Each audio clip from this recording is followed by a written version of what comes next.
Today, tuturo natin sa inyo kung paano mag-lock ng ating hemline gamit ang ating mini sewing machine. Pero bago tayo magsimula, para sa baguhan sa ating channel, sa Project Hobby TV, welcome. Para sa mga bumabalik, welcome back. At para sa hindi pa nakapag-subscribe, it will take you millisecond para i-click ang subscription button, pati na rin ang notification bell. At syempre, follow us on our social media account. Salamat!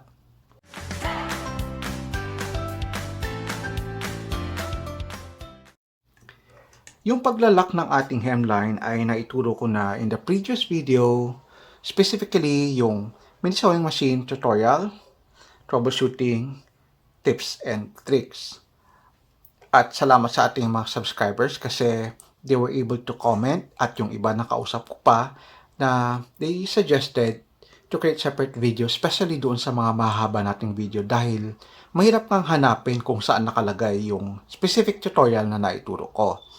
So, again, thank you sa inyong lahat. At bago tayo mag-continue, gusto ko lang mag-define ng mga specific terminologies kasi minsan salita tayo ng salita ng mga terminologies at hindi naiintindihan. So, sa tutorial na to, meron tayong tatlong terminologies which I think main terminologies na mababanggit natin sa video na to. Una, yung hemline. Pangalawa, pangatlo, yung ating right part at wrong part ng ating fabric. So, ituturo din natin kung alin ang mga yon. So, yung hemline, syempre, sa Tagalog, yun yung laylayan. Yung wrong part at right part ng ating fabric. Ang wrong part is yung nasa loob ng ating fabric. Yung right part, yun yung nasa labas.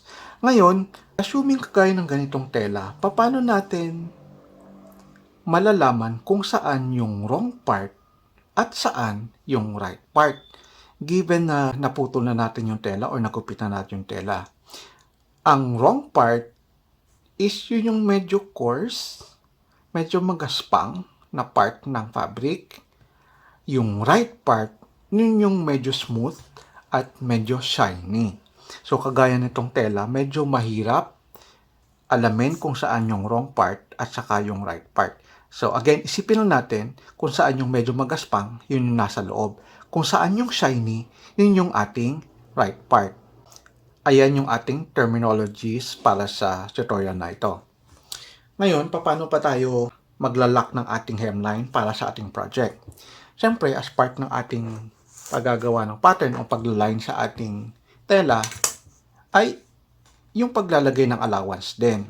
So, sa case ng pananahi gamit ang ating mini sewing machine, kailangan talaga natin maglagay ng allowance para dun sa ating hemline. Kasi kung zigzag, pwede na kahit ganito lang kalapad at i-fold lang natin. Pero since wala tayong zigzag, maglagay tayo ng at least 1 cm or half inch allowance sa ating fabric. Alright, kung saan yung actual na edge ng ating project. So, assuming ito ay punda ng unan. Alright? At ang ganitong process ng paglalagay o paglalak ng ating hemline ay applicable para sa mga project na kailangan nating pagdikitin yung dalawang tela, not necessarily na yung individual fold. Okay? So, ayan. Pagdikitin natin yung dalawang tela. Okay, yung unang process is pagdikitin yung wrong part. So, ayan. Ito yung makinis sa labas, medyo shiny. Yung medyo magaspang nasa loob. So, ito. Ganon dapat. Pagdikitin natin yung wrong part. Or yung wrong parts ay nasa loob. Yung right part nasa labas. So, assuming ito yung pinaka-line. Sabi ko nga, maglalagay tayo ng half centimeter maglalagay tayo ng 1 cm or half inch allowance. So, 1 cm, mga ganun lang siya kalapad. Ngayon, ito, part din ng tip na ituturo natin. Paano tayo mag-line ng fabric in such a way na pareho yung kinalalagyan ng line sa taas, sa gitna, at sa baba. So, ganito siya ginagawa. Siyempre, pagdikitin natin yung dalawang tela, gamit tayo ng ruler. guhitan na muna natin yung nasa itaas. So, ayan. I-flip natin yung tela. Magla-line tayo sa baba. Medyo slant natin yung ating tailor's chalk or lapis or what have you para isang guhit lang natin nakalinya na sa likod ng ating upper fabric at sa top ng ating lower fabric na nasa wrong part. And guhit ulit sa pinakababa. So, yan yung reason kung bakit makikita nyo medyo may mga line-line yung aking cutting table. Kasi, yun yung dahilan. Nasusulatan siya dahil kailangan nating lagyan ng linya yung lower fabric natin. At naguguhitan nga yung ating cutting table o yung ating lamesa. So, ayan. So, makikita ninyo, pareho yung placement ng ating line sa both fabric. So, ayan. Bagong kaalaman. Ngayon, yung line kung saan tayo magtatahi para ma-lock yung ating hemline, maglalagay tayo ng guhit dito lang sa top na fabric. Hindi na kailangan guhitan yung nasa likod. Kasi doon naman yung guide natin eh. Yun yung magiging guide natin para manahi. So, siguro mga ganito lang kalapad. Basta ang importante, yung itong part na to, hindi mas malapad kesa dito na area. Right? So, dapat mas malapad itong area na to kasi itatago natin itong edge ng fabric dito sa loob para hindi matastas. Alright? So, ayan. Ang gagawin natin, syempre, next, tatahiin na natin itong area na to na magkatapat yung wrong part na nasa loob, ang right part nasa labas. So, nakaganon. Ito yung wrong part, right part, right part. So, pagtapatin natin ganon. Alright, so tatahiin natin. Ayan, binaba na natin yung ating lever. Siyempre, bago tayo manahi, itusok muna natin yung karayom bago apakan yung foot pedal. So, sa case na to, ilalock natin yung unang stitch natin.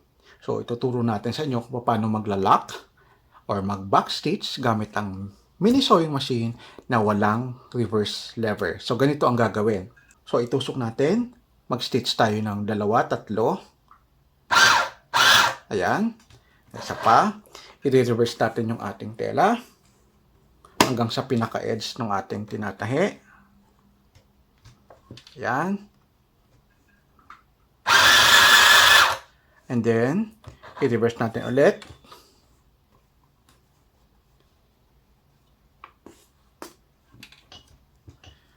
And then, tuloy-tuloy tayo sa pananahi hanggang sa dulo.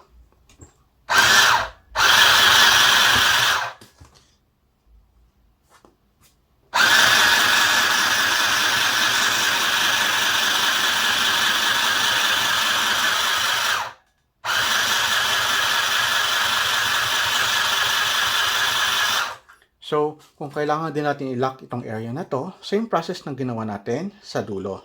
Alright? So, this time, tingnan natin siya gagawin. And then, pag matigas, huwag nating pihitin ng sapilitan. Ikot-ikot natin itong wheel hanggang matanggal yung ating sinulid. And then, magbigay tayong 10 to 15 cm allowance bago gupitin yung sinulid. And then, I would suggest na i-adjust natin na yung take-up lever natin ay nasa pinakamataas. Kasi, otherwise, pag nagtahi tayo mamaya, hahatakin niya itong sinulid na nandito sa baba at matatanggal yung sinulid sa ating karayom or ma-unthread yung ating makina. So, balik tayo dito. So, yung next natin gagawin is ifo-fold natin. Ilalabas natin yung wrong part ng ating tela. At ifo-fold natin neatly. Ganito lang. Ayan. So, yung iba talagang pinaplansya nila. Pero syempre kung punda ng unan, parang over naman. Plansyahin mo talaga. So, ayan. Pwede namang i-fold lang ng maayos. O kaya yung iba, ginagamit ito. yung handle ng ating gunting o kaya sa edge ng table or whatever na gamitin natin para lang ma-fold natin ng maayos. Tapos, tatahiin natin kung saan dapat yung pinaka-edge ng ating project. So, yan, tahiin lang natin. So, makikita ninyo, magkatapat yan eh. Ayan, saka dito. Pwede namang hindi ma-perfect talaga, pero at least magkalapit kung saan dapat sila nagtakpo yung line. So, ayan. Tahiin natin ulit. So, hawakan natin yung ating sinulid. Tusok tayo bago apakan ang ating foot pedal. Alright, so ayan. So, kung backstitch natin, same process ng ginawa natin kanina.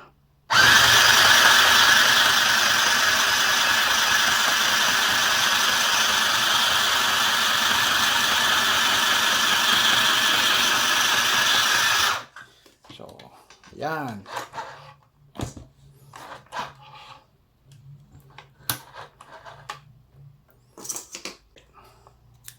Okay.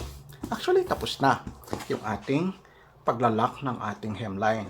Pero papakita ko lang sa inyo yung reason kung bakit dapat maiksi yung dito kumpara yung sa pinaka-allowance natin. Kasi ayaw natin na yung tela na nandoon sa loob, lalabas siya dito. So, yun yung reason. Dapat mas malapad itong area na to kaysa yung allowance ng pinaka-edge ng fabric. So, kung may sobra, siyempre hindi man tayo perfect, nagkamali, kupitin lang natin yung edge na yun. Alright, so, ayan, na-achieve natin na malak yung ating hemline gamit ang ating mini sewing machine na walang zigzag. So, ganun lang siya kasimple. Ganun lang siya kadaling gawin. It's just that, kailangan lang talaga nating maglagay ng sapat na allowance para ma-achieve natin yung pag-fold ng ating hemline. Alright guys, that's it muna for today. Sana may natutunan kayong bagong kaalaman dito sa Project Hobby TV. Kung may mga tanong kayo, specifically related questions sa sewing at saka sa troubleshooting, at kung may mga video suggestions kayo, i-comment nyo lang sa comment section natin.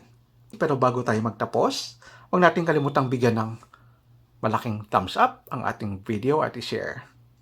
Maraming salamat sa panonood. Till next time, dito lang sa Project Hobby, your Hobby TV. Bye-bye!